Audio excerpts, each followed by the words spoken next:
وأشهد أن لا إله إلا الله وأشهد أن محمدًا عبده ورسوله أرسله بالحق بشيرا ونذيرا أما بعد فإن خير الحديث كتاب الله وخير الهدي هدي محمد صلى الله عليه وسلم وشر الأمور محدثاتها وكل محدثة بدعة وكل بدعة ضلالة وكل ضلالة في النار.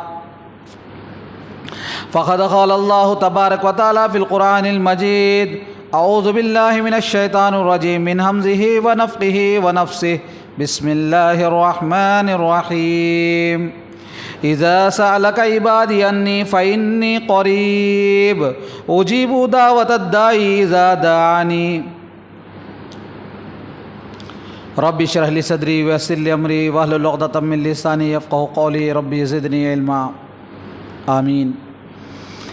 ہر قسم کی تعریف و توصیف، بڑائی اور بزرگی، حمد و ثنا، عبادت، نظر و نیاز، قیام اور قعود، سجدہ، رکوع، یہ ساری کی ساری عبادتیں صرف اور صرف اللہ رب العالمین کے لیے لائق و زیبا ہے.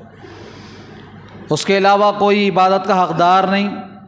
وہی معبود برحق ہے، وہی خالق حقیقی ہے. انگنت تعداد درود و سلام نازل و اللہ کے تمام برگزیدہ بندوں پر، بالخصوص امام الانبیاء محبوب کبریا جناب محمد رسول اللہ صلی اللہ علیہ وسلم پر. اللہم صلی علی محمد وعلی آل محمد کما صلیت علی ابراہیم وعلی آل ابراہیم انک حمید مجید. اللہم بارک علی محمد وعلی آل محمد کما بارکت علی ابراہیم وعلی آل ابراہیم انک حمید مجید. بزرگوں، دوستوں، نوجوان ساتھیوں اور میری آواز سننے والی اسلامی ماں اور بہنوں، میری اور آپ کی زندگی، میری اور آپ کی صبح شام، میرا اور آپ کا اٹھنا بیٹھنا اور زندگی کا ہر موڑ میرا اور آپ کا، ہر لمحہ، ہر پل اور ہر انسان کا کسی نہ کسی موڑ پر اللہ کا محتاج ہوتا ہی رہتا ہے. اللہ کا تو محتاج ہے ہی ہے. مطلب انسان کی زندگی میں چاہے وہ امیر ہو کہ غریب ہو، جوان ہو کہ بوڑھا ہو، مرد ہو کہ عورت ہو، ہر ایک کو اپنی ضرورتی اعتبار سے، مسائل اور پریشانیوں کے اعتبار سے ہر ایک کو کسی نہ کسی پریشانی میں ملوث پاتے ہیں ہم لوگ. ہم میں سے ہر آدمی کوئی مال کے معاملے میں پریشان ہے، کوئی صحت کے اعتبار سے پریشان ہے بیمار رہ کر، کوئی شادی کے لیے پریشان ہے، کوئی شادی شدہ ہو تو اولاد کے لیے پریشان ہے، کوئی شادی شدہ ہے تو بیوی کے لیے، بیوی کے معاملے اور بیوی کے مسائل سے پریشان ہے، تو بیوی شوہر کے معاملے میں پریشان ہے. اگر اللہ نے اولاد دیا ہے تو اولاد کی نافرمانی کے اعتبار سے پریشان ہے. اگر اللہ نے مال دیا ہے تو مال کو چھپانے اور مال کے تعلق سے کوئی اور پریشانیوں سے گھیری ہوئی ہے. کوئی تاجر و تجارت کرنے والا بیپار والا ہے تو بیپار کے اعتبار سے آج کے تجارتی بحران کے، آج کے معاشی بحران کی وجہ سے اتار چڑھاؤ کے اعتبار سے وہ بھی پریشان ہے. یعنی زندگی کے ہر موڑ پر، بڑا ہو کہ چھوٹا ہو، مرد ہو کہ عورت ہو، اولاد والا ہو کہ بے اولاد ہو، شادی شدہ ہو کہ غیر شادی شدہ ہو، ہر آدمی آج پریشان دکھائی دیتا ہے. ان تمام پریشانیوں کا حل اور ان تمام پریشانیوں کے لیے انسان کو صرف اور صرف ایک ہی راستہ ہے کہ انسان اپنی پریشانیاں، اپنی مصیبتیں اگر کہیں وہ بیان کر سکتا ہے، اگر وہ اپنی پریشانیوں کی تلافی اور پریشانیوں کو دور کرنے کا کوئی راستہ اگر وہ کسی سے طلب کر سکتا ہے تو وہ صرف اور صرف ایک ہتھیار اس کے پاس موجود ہے. ایک ایسی چیز اس کو اللہ رب العالمین نے، شریعت اسلامیہ نے اسے دیا ہے، وہ ہے مومن کا ہتھیار، دعا ہے. دعا مومن کا ایک ایسا ہتھیار ہے دعا مومن کا ایک ایسا ہتھیار ہے جس کے ذریعے انسان دنیا کی ہر پریشانی کو دور کروا سکتا ہے، ہر تکلیف کو آسانی سے ٹالوا سکتا ہے، ہر قرض جیسی بلا سے اپنے آپ کو بچا سکتا ہے، ہر بڑی بڑی مصیبتوں کو آن کے آن میں ٹل کروا کر لمحوں کے اندر ختم کروا سکتا ہے۔ وہ ہتھیار دعا کا ہتھیار ہے۔ مومن کے لیے دعا ایک ایسا ہتھیار اللہ رب العالمین نے دیا کہ اس کے زندگی کے تمام مسائل کو حل کر لے سکتا ہے، تمام پریشانیوں کو دور کروا لے سکتا ہے۔ جس ہتھیار کو آج میرے اور آپ کے حوالے اللہ رب العالمین نے نبی پاک جناب محمد رسول اللہ صلی اللہ علیہ وسلم کے ذریعے دیا ہے، تو آخر کار یہ ہتھیار دعا کیا ہے اور کیسے مانگنا چاہیے، اس کی ضرورت کیا ہے، اس کی اہمیت کیا ہے، آپ کو اس بات سے سمجھ میں آ گیا ہوگا کہ دعا اتنی اہم اور اتنی ضرورت ہے کہ انسان کی زندگی کے ہر موڑ پر، ہر تکلیف میں، صبح سے لے کر شام تک اس کے زندگی میں آنے والے ہر مسئلے کے اندر دعا ہی ایک واحد ہتھیار ہے جس سے انسان اپنے زندگی کے تکالیف کو دور کر سکتا ہے۔ زندگی کے مسائل کو حل کرنے کا ایک واحد راستہ اگر کوئی ہے تو وہ دعا ہے۔ انشاءاللہ آج آپ کے حوالے دعا کے تعلق سے چند اہم باتیں بتانا ضروری سمجھا، اس لیے کہ آج جن حالات سے میں اور آپ گزرتے ہیں، چاہے وہ انسان فائنانس اعتبار سے بھی دیکھ لو یا دنیا کے معاملات کے اعتبار سے بھی دیکھ لو یا ملک کے بگڑتے حالات کا بھی اگر خیال کر لو، ہر اعتبار پر سب سے پہلی چیز جو مجھے اور آپ کو ضرورت ہے وہ دعا کی ضرورت ہے۔ میں اور آپ قرضوں میں ڈوبے ہوئے ہیں، قرض ادا کرنا چاہتے ہو تو دعا کو اختیار کرو۔ میں اور آپ کوئی اولاد کے لیے پریشان ہیں یا اولاد ہونے کے باوجود بھی پریشان ہیں، بیماریوں کے بھی اندر پریشان ہیں، یہ تمام پریشانیوں کا حل مجھے اور آپ کو دعا کے اندر ملتا ہے۔ اس لیے مجھے اور آپ کو دعا کے بارے میں جاننا ہے، اور دعا کے بارے میں جاننا ہی نہیں بلکہ دعا کے تعلق سے وہ تمام مسائل کو میں آپ کے سامنے مختصر انداز میں پیش کرنے کی کوشش کروں گا جو آج وقت کی ضرورت اور اس کی اہمیت ہے۔ تو آئیے دعا کسے کہتے ہیں پہلے جان لیں۔ دعا کہتے ہیں دعا یدعو سے بلانے کو کہتے ہیں، پکارنے کو کہتے ہیں۔ دعا کسے کہتے ہیں؟ دعا یدعو سے بلانا اور پکارنا۔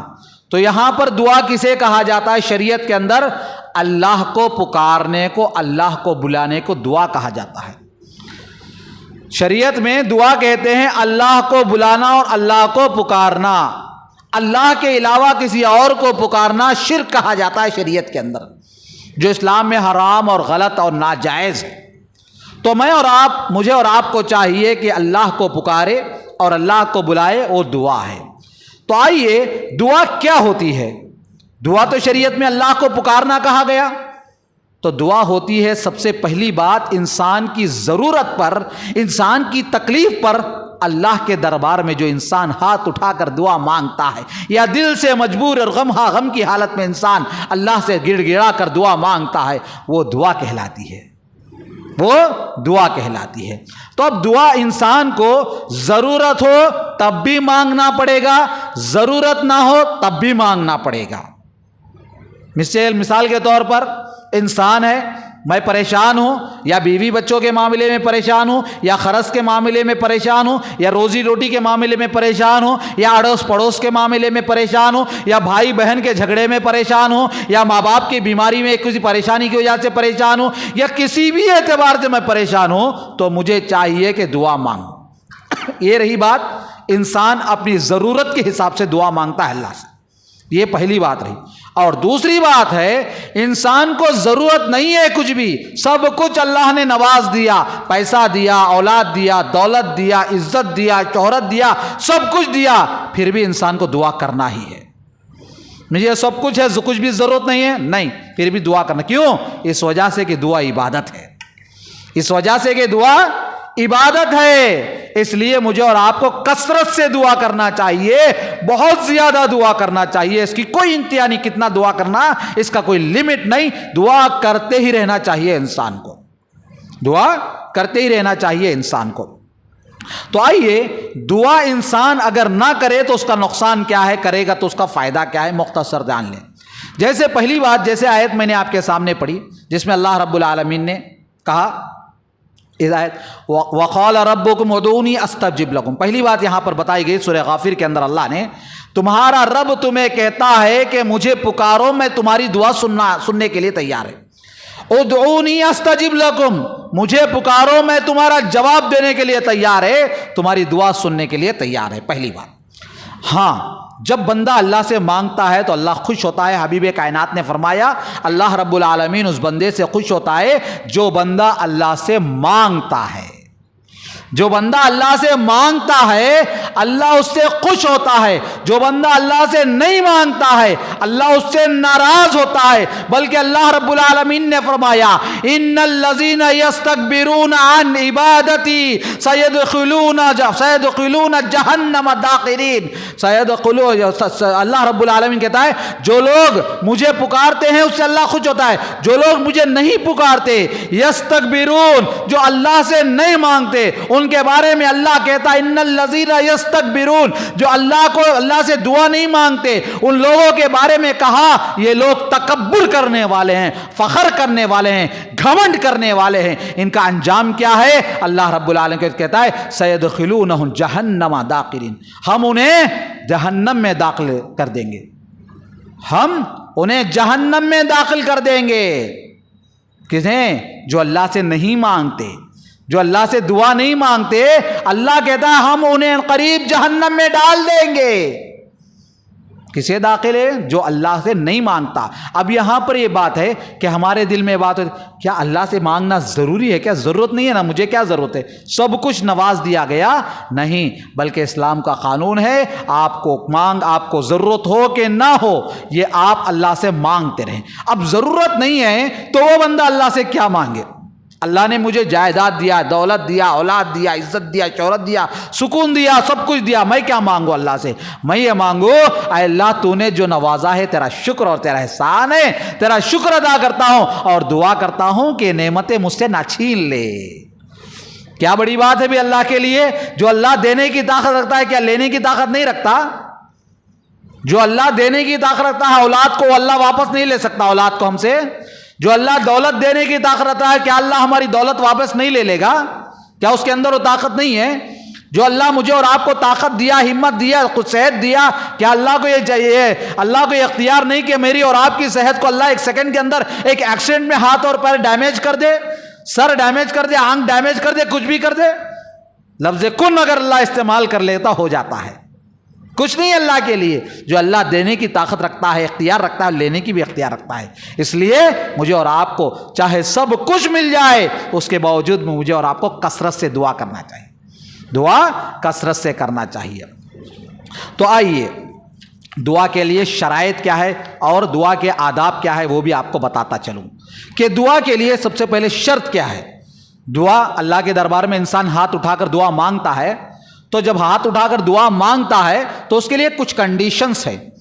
یہ عنوان بہت بڑا ہے لیکن آپ کو بہت شارٹ انداز میں بولتا جا رہا ہوں کہ پہلی چیز جو ہے اللہ کے دربار میں ہاتھ اٹھا کر مانگنے کے لیے توحید شرط ہے۔ پہلی چیز کیا ہے؟ توحید شرط ہے۔ پہلی چیز توحید۔ ہاں، ہمیں کلمہ پڑھ لینا اللہ سے مانگ لیتے دے دا، نہیں، صرف کلمہ پڑھ لینے سے نہیں ہوگا، زبان سے کلمہ پڑھنے سے نہیں ہوگا، کلمے پر ایمان ہونا ہے، توحید الوہیت پر ہونا ہے ایمان، توحید ربوبیت پر ایمان ہونا ہے، توحید اسماء و صفات پر بھی ایمان ہونا ہے۔ کیوں توحید الوہیت پہ، توحید ربوبیت پر، سب پر بھی کیوں ضرورت ہے؟ پہلی چیز عبادت کا حقدار اللہ ہے، اللہ کے علاوہ کسی اور سے ہم عبادت نہیں کرتے۔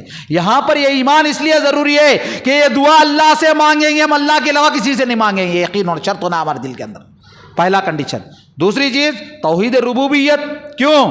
اس لیے کہ اللہ دینے والی ذات، لینے والی ذات، دنیا کے اندر تصرف کرنے والی ذات، دنیا کے اندر جو بھی اچھائی اور برائی جو بھی ہے صرف تیرے اختیار سے، یہ یقین دل میں ہونا چاہیے اللہ سے مانگنے سے پہلے، دعا کرتے وقت۔ اور اسماء و صفات، اس لیے کہ اللہ رزق دینے والا اللہ ہے، اولاد دینے والا اللہ ہے، اولاد چھیننے والا اللہ ہے، جو اللہ کے اسماء و صفات ہے اس پر بھی ایمان ہونا ہے۔ پہلی شرط کیا ہے؟ توحید ہمارے اندر لازم ہے دعا مانگنے کے لیے۔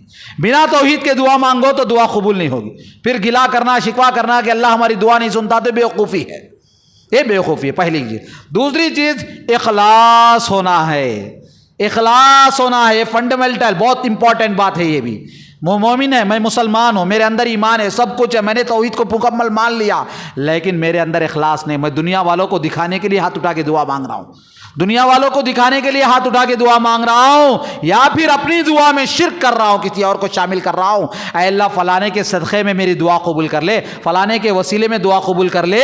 اگر کہتا ہوں تو اخلاص نہیں ہے میرے اندر، اخلاص زیرو ہو گیا، وہاں پر انٹو مار دیا گیا. تو اخلاص شرط ہے. دوسری چیز، اب تیسری چیز کیا ہے؟ شرط کیا ہے؟ حلال رزق ہونا ہے، حلال کمائی ہونا ہے. دھوکہ دے کر، جھوٹ بول کر، سامنے والے کو ڈبا کر اگر ہم کماتے کھلاتے پلاتے ہیں بیوی بچوں کو، کھاتے پیتے ہیں اور صرف سفر پیٹرول کا خرچہ ہمارا وہی ہے، تو سمجھو ہماری دعا قبول نہیں. حلال کمائی بہت ضروری ہے میرے دوستو، حلال کمائی بہت ضروری ہے. میں بیپار کے اندر اگر دھوکہ دیتا ہوں، جھوٹ بولتا ہوں، غداری کرتا ہوں، نقد کچھ بھی کرتا ہوں، غلط طریقے سے بیپار کرتا ہوں، تو سمجھو کہ وہ میرا حلال کمائی نہیں ہو سکتی. اگر نوکری کر رہا ہوں میں کہیں، نوکری کے اندر ٹائم پاس زیادہ کرتا ہوں، نوکری کم کرتا ہوں، سمجھو کہ وہ میری کمائی حلال کی نہیں ہوتی. اس اعتبار سے ہر آدمی دیکھ لے اپنے اندر، ہر آدمی اپنے اپنے اعتبار سے دیکھ لے کہ لین دین میں کرانہ شاپ والا ہے یا خریداری کرنے والا ہے، لیتے وقت پیسہ پورا، میں 300 روپیہ کی چیز خریدنے گیا دکان کو، میں 300 دے رہا ہوں، اس کے لیے لازم ہے کہ وہ 300 روپے کی مکمل چیز مجھے دے. اگر وہ 399 روپے کی چیز سے 1 روپے کی چیز بھی روکتا ہے تو سمجھو کہ اس نے دھوکہ کیا، اس کا پیسہ حلال نہیں ہو سکتا. اس طریقے سے حلال کمائی شرط ہے دعا کی قبولیت کے لیے.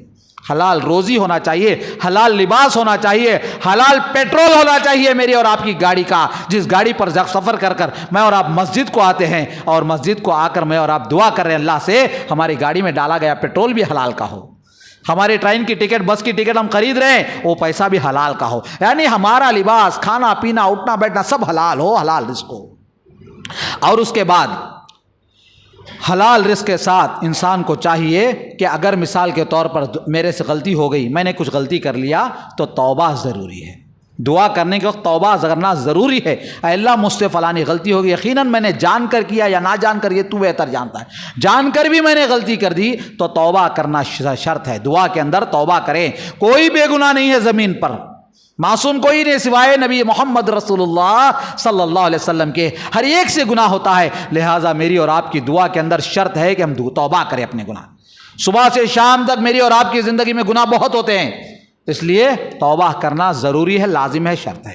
اور اس کے بعد دعا کے آداب کیا ہے وہ مختصر بتاتے ہوئے اپنی بات کو میں سمیٹتا چلوں کہ دعا کے آداب میں سب سے بڑا پہلا ادب یہ ہے کہ شرط نہیں ہے دعا کے لیے، لیکن ادب ہے، طریقہ ہے. وضو کرے، دعا کرے. ایسے ہی چلتے پھرتے بھی دعا کر لے سکتے ہیں، لیکن مجھے اور آپ کو چاہیے کہ وضو کرے. اگر کوئی ضروری کام ہے میرے لیے، آپ کے لیے، تو مجھے اور آپ کو چاہیے وضو کرے، پہلے دعا کے لیے وضو کرے. اور دوسرا کام قبلہ رخ ہو جائے، قبلے کی جانب اپنے آپ کو موڑ لے.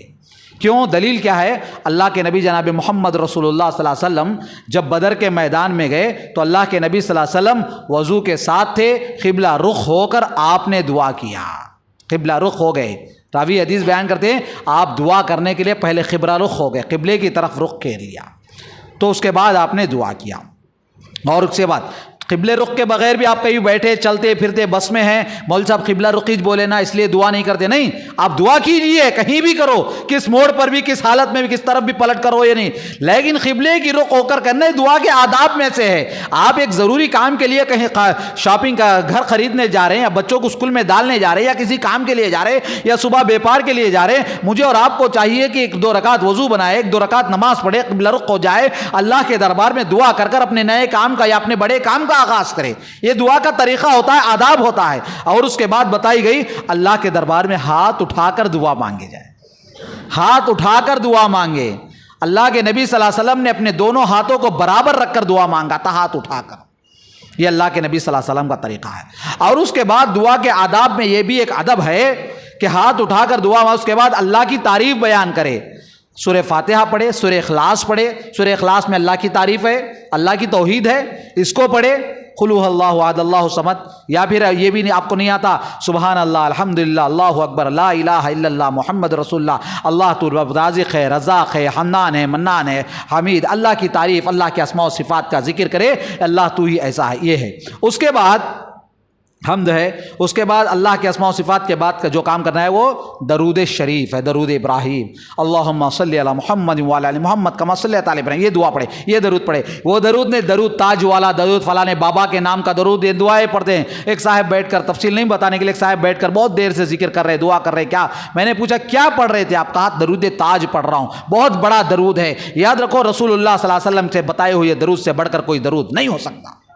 درود ابراہیم نبی نے بتایا, اس درود کو پڑھو, یہی سب سے بڑا درود, اس سے بڑا درود کوئی نہیں. اللہم صلی علی محمد وعلی آل محمد کما صلیت علی ابراہیم وعلی آل ابراہیم, جو درود ہے درود ابراہیم, اس درود کو کثرت سے پڑھو. اپنی دعاؤں کے اندر شروع میں آخر میں درود پڑھنا لازم ہے, کیونکہ اللہ کے نبی نے فرمایا کل دعاء محجور حتی یصلی علی النبی, وہ تمام دعائیں محجور روک دی جائیں گی, وہ دعائیں روک دی جائیں گی جو دعا اللہ کے نبی پر درود نہ پڑھی جائے.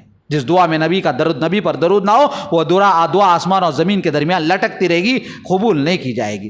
اس کے بعد قبولیت کے اعمال کے لیے ایک شرط ہے کہ مکمل اللہ سے یقین ہو کہ میں دعا مانگ رہا ہوں, اللہ ضرور قبول کرے گا, اللہ دے گا, میری دعا قبول ہوگی. اس شرط کے ساتھ اپنے دل میں بیٹھیے, ایک یقین کے ساتھ کہ اللہ قبول کرتا کی نہیں کی, میں گنہگار ہے, میں ایسا ہوں, قبول ہوتی کی نہیں کی. ایک چیز نہیں آنا چاہیے میرے اور آپ, شک پیدا نہ ہو اللہ کی ذات کے تعلق سے.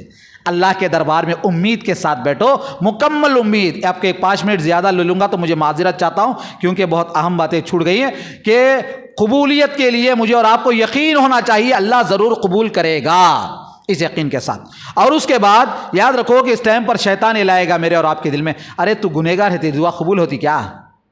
تو اتنے گناہ کر کو آیا, تو اللہ کے دربار میں دعا کرے قبول ہوتی نہیں. شیطان کی دعا بھی اللہ نے قبول کیا ہے, شیطان کی دعا قبول کیا, قرآن میں موجود ہے. وقت نہیں آپ کو تفصیل بتانے کے لیے, لہٰذا قبول ہو جائے گی. شرط یہ ہے کہ یقین ہو, شک ہرگز نہ ہو ہمارے اندر, ذرا بھی ڈاؤٹ نہیں ہونا اللہ قبول کرتا کی نہیں کی. نہیں, قبول کرے گا, اس یقین سے مانو اللہ ضرور قبول کرے گا. یہ رہی.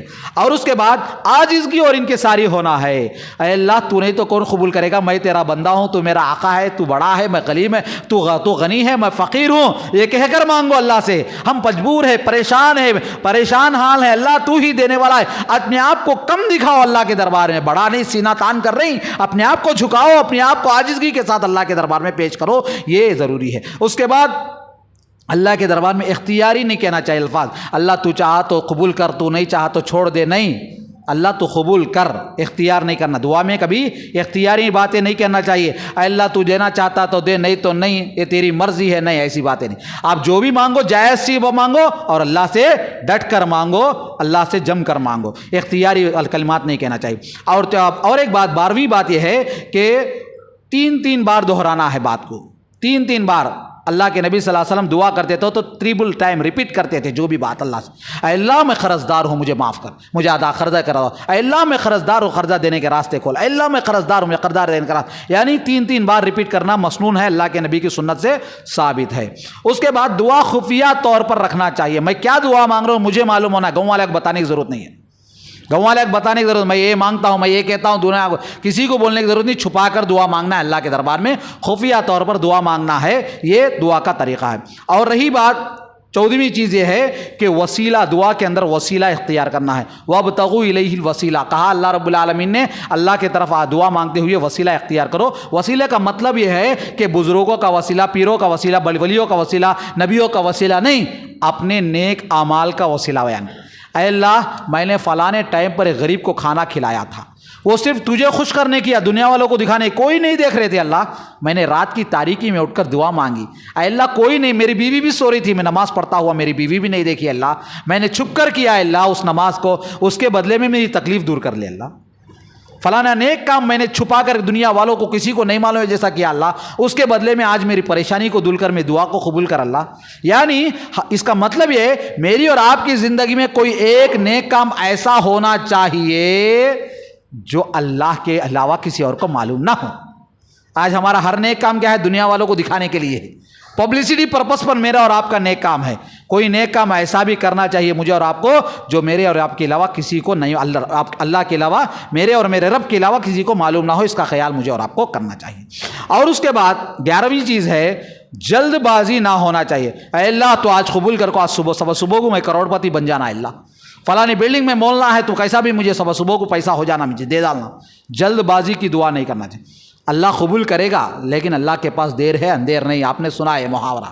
لہذا جلد بازی دعا میں نہیں ہونا چاہیے۔ آج مانگے دیا نہیں، اللہ دیتا نہیں، مانگ ڈالے ہو گیا، میں مانگتا ہوں نہیں، ابھی کتنے بار مانگنا اللہ سے نہیں یاد رکھو، نہیں، نعوذ باللہ ایسے الفاظ نہیں، آپ مانگتے ہی رہنا چاہیے۔ آخر میں آپ کو بتاؤں گا اس کے فائدے کیا ہے، اور شارٹ میں آپ کو اوقات بتانے کا وقت ختم، وقت نہیں ہے کہ اذان دعا کب کب مانگنا چاہیے، اس کے اوقات ہیں، مختصر طور پر آپ کو گناتا جاؤں، تفصیل نہیں، کب کب مانگنا چاہیے۔ ایک رات کا آخری وقت تہجد کے ٹائم پر مانگنا چاہیے، اذان اور اقامت کے درمیان مانگنا چاہیے، سجدے میں دعا زیادہ مانگو، اللہ قبول کرے گا۔ جمعہ کے دن دعا مانگو، جمعہ کا دن ایسا وقت ہے جس میں دعا مانگو، ضرور اللہ قبول کرے گا۔ اذان کے فوراً بعد دعا مانگو، اللہ قبول کرے گا۔ جنگ کے میدان میں دعا مانگو، اللہ واپس نہیں کرے گا، قبول کرے گا۔ جب بارش ہوتی ہے، ہم لوگ بارش میں بیٹھ کر دنیا کی باتیں کرتے، اللہ کے نبی فرماتے ہیں عند نزول المطر، جب بارش نازل ہوتی ہے اس ٹائم پر بھی اللہ رب العالمین دعا قبول کرتا ہے۔ اس کے بعد عرفات کے میدان میں جو بھی لوگ عرفات میں رہتے ہیں ان کی دعا قبول کرتا ہے، اور توبہ کرنے والا دن اور رات میں کب بھی توبہ کرتا ہے اس کی توبہ کو قبول فوراً دعا قبول کرتا ہے۔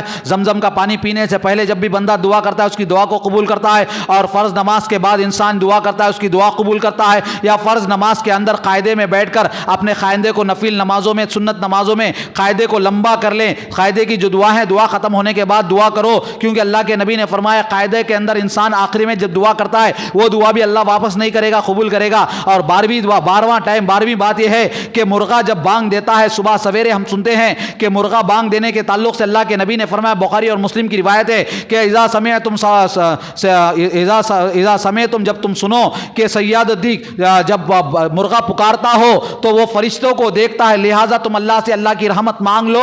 اللہ کے نبی صلی اللہ علیہ وسلم کی حدیث سے مفسرین نے، شارحین حدیث نے بتایا کہ مرغا جب بانگ دیتا ہے، انسان جب دعا کرتا ہے تو اللہ اس دعا کو قبول کرتا ہے، کیونکہ اس وقت رحمت کی دعا مانگنے کے اللہ کے نبی نے حکم دیا ہے۔ اس کے بعد اللہ کے نبی نے فرمایا مظلوم کی دعا اللہ فوراً قبول کرتا ہے۔ اس کے بعد ماں باپ اپنے بچوں کے حق میں دعا کرتے ہیں، یا اولاد اپنے ماں باپ کے حق میں دعا کرتے ہیں تو وہ دعا اللہ رب العالمین واپس نہیں کرتا، فوراً قبول کر دیتا ہے۔ اس کے بعد مسافر کی دعا جب وہ حلال کمائی سے کھا کر پی کر رہتا ہے اس کی دعا کو اللہ واپس نہیں کرے گا۔ جنگ کے میدان میں جیت کر آنے والے کی دعا کو اللہ واپس نہیں کرے گا۔ حج اور عمرے کو جانے والے کی دعا کو اللہ واپس نہیں کرے گا۔ روزدار کی دعا، انسان جب روزے کی حالت میں رہتا ہے یا افطار کے وقت بیٹھ کر دعا کرتا ہے اس کی دعا بھی قبول کرتا ہے، اور روزدار جب سحری کے ٹائم پر دعا کرتا ہے اللہ اس کی دعا کو قبول کرتا ہے۔ اور اس کے بعد بیمار انسان جب بیماری کی حالت میں اللہ سے دعا کرتا ہے تو اس کی دعا کو بھی اللہ واپس نہیں کرتا، ضرور سنتا ہے۔ اور اس کے بعد مسلمانوں کی دعا، جب مسلمان کسی مسلمان کے حق میں غائبانہ طور پر دعا کرتا ہے، کوئی آدمی میرے بارے میں میں نہیں ہوں لیکن میرے پیٹھ پیچھے دعا کرتا ہے،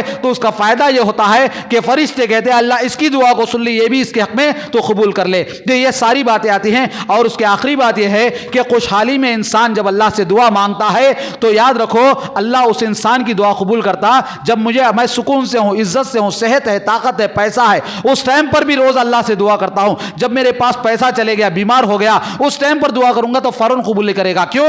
اچھی حالت میں دعا مانگتا تھا نا، جب میں بری حالت میں رہوں گا دعا مانگوں تو اللہ فوراً قبول کرتا ہے۔ آخری بات آپ کو ایک حدیث بتا کر اپنی بات کو ختم کرتا ہوں۔ انسان دعا مانگتا ہے، مایوس ہو جاتا ہے دعا کیوں قبول نہیں ہوئی، تو 3 باتیں اللہ کے نبی نے فرمایا جب تم دعا مانگو تمہیں دعا قبول نہیں ہوتی۔ مجھے اور آپ کو یہ ہے کہ اللہ دعا مانگتے ہیں تو قبول نہیں ہوتا، لیکن اللہ نے کہا دعا 3 طریقے کی قبول، اللہ رب العالمین کے 3 درجے رکھتے ہیں قبولیت کی۔ ایک درجہ ہے میں اللہ سے ایک چیز مانگتا ہوں، بہت مانگتا ہوں، کئی دن مانگا، کئی سال مانگا، لیکن اللہ نے نہیں دیا، تو اس کا مطلب یہ نہیں کہ اللہ مجھے نہیں دے رہا ہے، اس کا مطلب یہ ہے کہ اللہ رب العالمین اس دعا کے بدلے میں مجھ پر آنے والا کوئی عذاب بچاتا ہے۔ شاید میں کوئی ایکسیڈنٹ کا شکار ہونے والا تھا، اللہ نے بچا لیا، کوئی قرضے میں ڈوبنے والا تھا، اللہ نے بچا لیا، کوئی پریشانی مجھ پر آنے والی تھی، اللہ نے بچا لیا اس دعا کے بدلے میں۔ دعا نقصان نہیں ہوئی، آپ دعا مانگے تو دعا کا نقصان ہرگز نہیں ہے۔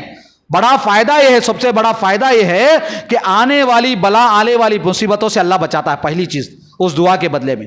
دوسری چیز، اللہ چاہتا تو جو چیز میں نے اللہ سے مانگا اللہ مجھے دے دے گا، وہ چیز میرے حق میں بہتر ہو تو اللہ دے دیتا ہے، یہ دوسری چیز۔ تیسری چیز یہ ہے میں نے اللہ سے دعا مانگی، اللہ نے دنیا میں نہیں دیا۔ بعض لوگ کہتے ہیں کیا دعا دنیا میں نہیں دیا، بعد میں پریشانی میں ہے، پریشان ہے, کچھ پریشانیوں سے بھی نہیں بچا, بیمار ہے, پریشان ہے, بچانی ہے انسان کہتا اپنے آپ کو, لیکن اس کے بدلے میں اللہ کے نبی کہتے ہیں قیامت کے دن اس کے حق میں اللہ رب العالمین بہت بڑا ذخیرہ بنا کر رکھے گا, ذخیرہ بنا کر رکھے گا. جہاں انسان کو اصل ضرورت ہوتی ہے دعاؤں کی, وہاں کوئی دعا کام نہیں آئے گی. جو دنیا میں مانگا رہے گا اس کے بدلے میں وہاں اللہ دے گا, وہاں اللہ دے گا. جب انسان حشر کے میدان میں اللہ کے دربار میں کھڑے گا تو اللہ اس سے کہے گا کہ یہ دیکھ تیرا خزانہ ہے, تیرے نیکیاں دیکھ. تو انسان کہے یہ کہاں سے اللہ, یہ کہاں کی, اتنی نیکیاں تو میں نے نہیں کیا, اتنی عبادت نہیں کیا. تو اس وقت کہے گا تو نے دنیا میں دعائیں مانگی تھی نا, تیری دعاؤں کو دنیا میں نہیں دیا, آج کے لیے میں نے جمع کر رکھا. اس وقت انسان کی کیا خواہش رہے گی معلوم ہے؟ انسان کہے گا اللہ دنیا میں ایک دعا بھی نہیں قبول کرتا تو اچھا تھا, سب دعاؤں کا بدلہ آج دیتا تو کتنا فائدہ ہوتا تھا. یہ انسان کی خواہش رہتی ہے. اللہ رب العالمین سے دعا ہے کہ معذرت چاہتا ہوں کہ آپ کا 5 منٹ شاید میں نے آپ کے زیادہ لے لیا, لیکن اللہ رب العالمین سے دعا کرتا ہوں کہ بار اللہ کہنے سے زیادہ مجھے اور آپ کو عمل کی توفیق عطا فرما. اے اللہ یہ جو دعاؤں کے مسائل, جو سخت وقت کی سخت ضرورت ہے, جو میں نے آپ کے سامنے رکھا, آج دعا سخت ضرورت ہے وقت کی دوستو. وہ دعا کو اپناؤ. دعا کرنے کا جو طریقہ میں نے بتایا, سب سے پہلے اللہ کی تعریف بیان کرو. اللہ کا اگر ہم تعریف میں, اللہ کے نبی صلی اللہ علیہ وسلم نے ایک مرتبہ ایک صحابی کو دیکھا, آئے دعا کر رہے ہیں, جلدی جلدی دعا کرے اور اٹھ کر چلے. اللہ کے نبی نے کہا یہ تمہارے دعا کا طریقہ نہیں, یہ دعا کا طریقہ. آج بھی ہمارے لوگ کیا ہے, سلام پھرتے ہی کیسا رہتا, کاٹا وہ بیٹھے سر کا رہتا. اللہ کے گھر میں بیٹھے اس کا بھی ڈر نہیں رہتا مجھے اور آپ کو. سلام پھرتے ہی وہ جگہ چھوڑ کو سامنے کی پیچھے کی ہٹ جاتے, پہلے سامنے کی پیچھے کی ہٹ جاتے. یاد رکھو, پہلی بات یاد رکھو, سلام پھرنے کے بعد اس جگہ میں بیٹھ کر تھوڑی دیر دعا کرو اللہ سے.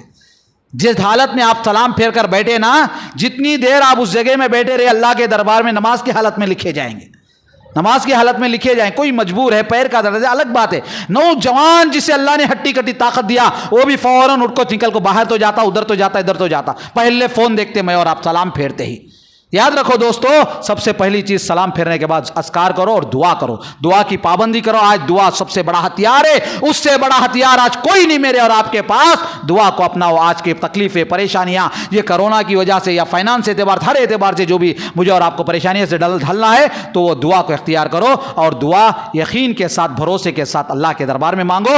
مسجد چھوڑ کر باہر دوڑنے کی فکر ہرگز نہ کرو. تھوڑی دیر اللہ سے مانگو, اس کے بعد باہر جاؤ. لہذا جو بھی ہے, اللہ کے نبی صلی اللہ علیہ وسلم کے سامنے ایک اور صحابی آئے, وہ اللہ کے دعا کر رہے تھے. کیا کر رہے تھے؟ لا اللہم انت الاحد الصمد لم یلد ولم یولد, یہ کہہ کر اس نے دعا مانگی. اللہ کے نبی نے فرمایا اس نے ایسے الفاظ استعمال کیے اس دعا کے اندر, اللہ نے اس کی دعا کو واپس نہیں کرے گا, قبول کر لے گا, قبول کر لے گا. اللہ کے عظیم بڑے نام لینا چاہیے. قل اللہ احد کا سورہ ہے, آپ پڑھ لیجئے دعا کے شروع کرتے ہی.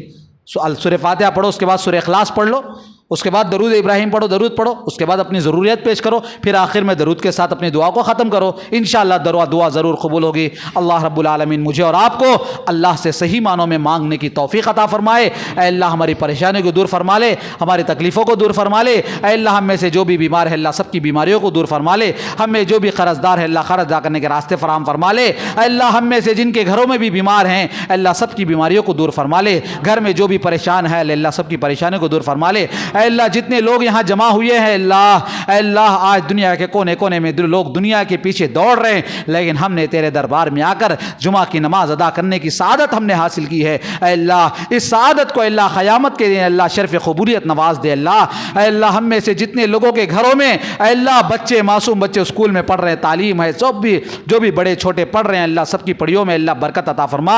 اے اللہ انہیں صحیح معنوں میں پڑھنے کے اللہ راستے فراہم فرما لے. اے اللہ اسکول, کالج اور تعلیمی ادارے اللہ جو آج بند پڑے ہیں, اے اللہ یہ کرونا کے نام سے یا کسی اور نام سے بندے جا رہے ہیں, ہمارے بچوں کی تعلیم برباد ہو رہی ہے. اللہ امت کے بچوں کی تعلیم کے بہتر سے بہتر راستے فراہم فرما لے. اللہ اے اللہ ہم میں سے جو بھی آدمی اللہ روزی روٹی کے معاملے میں, نوکری کے معاملے میں چکر میں پریشان ہیں, اے اللہ سب کو حلال روزی عطا فرما لے. اللہ حلال روزی عطا فرما, اللہ حلال روزی اللہ ہمیں نصیب فرما دے.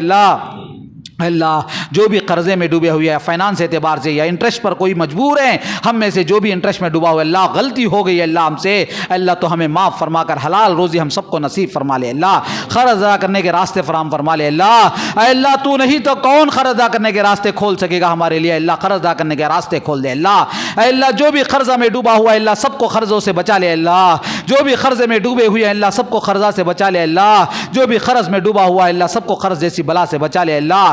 اے اللہ ہمارے ماں باپ کے اللہ تو مغفرت فرما لے اللہ، ہم میں سے جن کے ماں باپ زندہ ہیں اللہ سب کو صحت عطا فرما، تندرستی عطا فرما، ایمان کی زندگی اور ایمان کی موت نصیب فرما لے اللہ۔ اے اللہ ہم میں سے جن کے ماں باپ دنیا سے چل بسے ہیں اے اللہ سب کے گناہوں کو تو اللہ معاف فرما دے اللہ، سب کی مغفرت فرما دے اللہ، جو بھی ہو توحید کی حالت میں دنیا سے گئے ہیں اے اللہ، جیسے خصوصاً اس مسجد کے ذمہ داران بانین جو بھی اللہ، جیسے اس مسجد کے ذمہ داران مصلیان جو بھی دنیا سے گئے ہیں، چاہے بانی عبد الرشید صاحب بصیر صاحب ہو، یہ سب لوگ اے اللہ تیری اس عبادت گاہ کو اللہ آباد کر کر گئے اے اللہ، ان کی خبروں کو نور سے منور فرما دے، دنیا کے کونے کونے میں جو بھی اللہ تیرے گھر کو آباد کیا ہے اے اللہ، بنیاد ڈالا ہے اے اللہ، سب کی خبروں کو نور سے منور فرما دے اللہ۔ اے اللہ ہم تمام کو ایک پلیٹ فارم پر گامزن فرما دے اللہ، اے اللہ ہمیں توحید کا اللہ آپ سے پہ سالار بنا دے اللہ، اے اللہ توحید پر کام کرنے والا بنا لے اللہ، دعوت و تبلیغ کے لیے کام کرنے والا بنا لے اللہ، ہمارے دلوں میں اخلاص عطا فرما، ہمیں توحید عطا فرما، ہمیں اے اللہ ہمارے صفوں میں اتحاد عطا فرما، اے اللہ ہم میں جو بھی مسلمان اے اللہ آج اختلافات میں پٹے ہوئے ہیں، بہکے ہوئے ہیں، سب کو ایک پلیٹ فارم پر گامزن فرما دے، ہمیں تیرے حبیب محمد رسول اللہ صلی اللہ علیہ وسلم سے صحیح محبت کر ان کے بتائے ہوئے راستے پر عمل کرنے کی توفیق عطا فرما۔ اے اللہ ہم میں جو ماں بہنیں آج مسجد میں آ کر آباد ہوئی ہیں، آباد کی ہوئی ہیں اے اللہ، جو نہیں آ سکی صحت کی مجبوری کی وجہ سے یا کسی اور مجبوری کی وجہ سے، ان تمام بہنوں کی اللہ زندگیوں کی تکلیفوں کو دور فرما لے، ان کے گھروں کی پریشانوں کو دور فرما لے اے اللہ، میاں بیوی میں محبت اور الفت ڈال دے، جہاں بھی میاں بیوی پریشان ہے اللہ ان کی پریشانی کو دور فرما لے، جو بھی اولاد ہیں اللہ انہیں اولاد نصیب فرما لے، جو نیک روشن رشتے کے لیے اپنے بچوں کے رشتے کے لیے جو ماں باپ پریشان ہیں، جو نوجوان پریشان ہیں، انہیں نیک اور صالح رشتہ اللہ عطا فرما دے، نیک جوڑا انہیں لگا دے اللہ۔ اے اللہ ہمارے کاروبار میں برکت عطا فرما، اے اللہ جب تک دنیا میں رکھ اسلام اور ایمان پر رکھ، اور لے بھی لے تو ایمان اور اسلام کی حالت میں لے لے اللہ، ہمارا آخری کلمہ لا الہ الا اللہ محمد رسول اللہ ہو اے اللہ۔ اے اللہ ہمارے گناہوں کو معاف فرما دے، یا امین یا رب العالمین، ربنا تقبل منا انک انت السمیع العلیم وتب علینا انک انت التواب الرحیم، آمین۔ اقول قولی ھذا استغفر اللہ لی ولکم ولسائر المسلمین انہ تعالی جواد الکریم رؤوف رحیم رب حلیم۔